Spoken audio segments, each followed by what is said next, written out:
Lencho एक समर्पित किसान थे। वो एक अच्छी फसल की उम्मीद कर रहा था। हालांकि उनके डक के लिए एक ओलावृष्टि आई और उनकी फसल को पूरी तरह नष्ट कर दिया। लेंचो बहुत दुखी था। हालांकि उनका ईश्वर में दृढ़ विश्वास था। वह निश्चित था कि भगवान उसकी मदद करेंगे।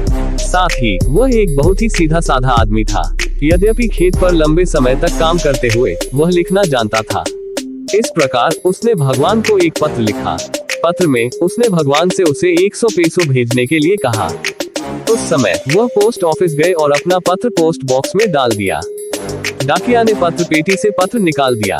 इस पर उन्होंने संबोधन पढ़ा और खूब हंसे। इसके अलावा वह पोस्टमास्टर के पास गया और उसे उस अजीब पत्र का प्रदर्शन किया। इसके अलावा पोस्टमास्टर भी उसी तरह से हंसे जब उन्होंने भगवान का पता देखा। हालांकि पत्र को पढ़ने पर वह बहुत गंभीर हो गया।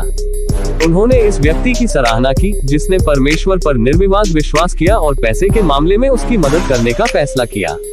उन्होंने डाकघर के कर्मचारियों को दान देने के लिए कहा। इसके अलावा उन्होंने अपने वेतन का एक हिस्सा भी दिया। हालांकि वे लेंचो द्वारा अनुरोध के अनुसार केवल 50 से अधिक पेसो एकत्र करने में सक्षम थे। पोस्टमास्टर ने पैसे एक लिफाफे में डाल दिए। इसे लेंचो को संबोधित किया गया था। रविवार को लेंचो एक बार फिर डाकघर में आए। उसने पूछा कि क्या उसके लिए कोई पत्र है। पोस्टमास्टर ने पत्र निकाला और उसे लेंचो को सौंप दिया। पैसे देखकर लेनो हैरान नहीं हुआ, लेकिन जब उसने पैसे गिने तो वह भगवान पर क्रोधित हो गया। उसे यकीन था कि भगवान से कोई गलती नहीं हो सकती। उन्होंने कागज और स्याही ली और भगवान को एक और पत्र लिखा। फिर उसने उसे लेटर बॉक्स में डाल दिया। लेंचो के वहां से चले जाने के बाद पोस्टमास्टर और कर्मचारियों ने पत्र पढ़ा। इसमें लेंचो ने भगवान से शिकायत की थी कि उन्हें केवल 70 पेसो प्राप्त हुए थे। साथ ही उसने भगवान से इस बार उसे बाकी पैसे भेजने का अनुरोध किया। हालांकि उसने भगवान से मेल के माध्यम से पैसे नहीं भेजने के लिए कहा।